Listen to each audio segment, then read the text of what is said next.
আসসালামু আলাইকুম ওয়া রাহমাতুল্লাহি ওয়া বারাকাতুহু। সম্মানিত প্রিয় বন্ধুগণ, আজকে খুবই অত্যন্ত গুরুত্বপূর্ণ একটি আমলের ভিডিও নিয়ে উপস্থিত হইলাম। সেই আমলটি হচ্ছে জেল হইতে মুক্তির তদবির অথবা আমল। এই আমলটি যদি করতে পারেন তাহলে আপনার ভাই অথবা বোন অথবা আপনার আত্মীয় স্বজনদের মধ্যে যে কেউ অন্যায়ভাবে জেলখানায় বন্দী হয়ে গেছে তাহলে তাকে 7 দিনের মধ্যে ছাড়তে অবশ্যই বাধ্য হবে। আমি যে দোয়াটি বলে দিব এই দোয়াটি আপনি যদি এই নিয়মে পাঠ করতে পারেন তাহলে অবশ্যই আপনার উপকার হবে এবং আপনি অন্য মানুষকে এই আমলটি করার জন্য আপনি উৎসাহ দিবেন, করার জন্য আপনি তাদেরকে বলবেন। অত্যন্ত পাওয়ারফুল আমল, অত্যন্ত গুরুত্বপূর্ণ আমল।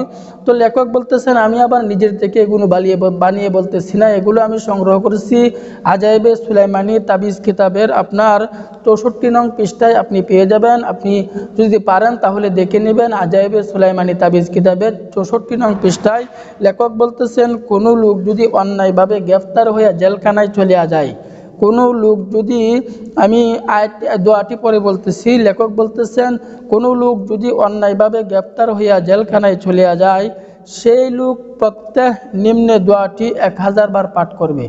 আমি যে দোয়াটি বলে দিব এই দোয়াটি আপনাকে 1000 বার পাঠ করতে হবে।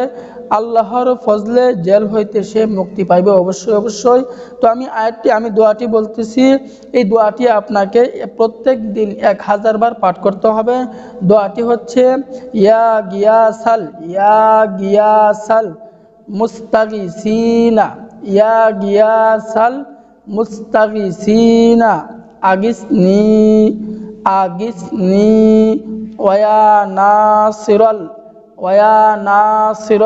মাতলাউমিনা, ওয়া নাসিরাল মাতলাউমিনা উনসুরনি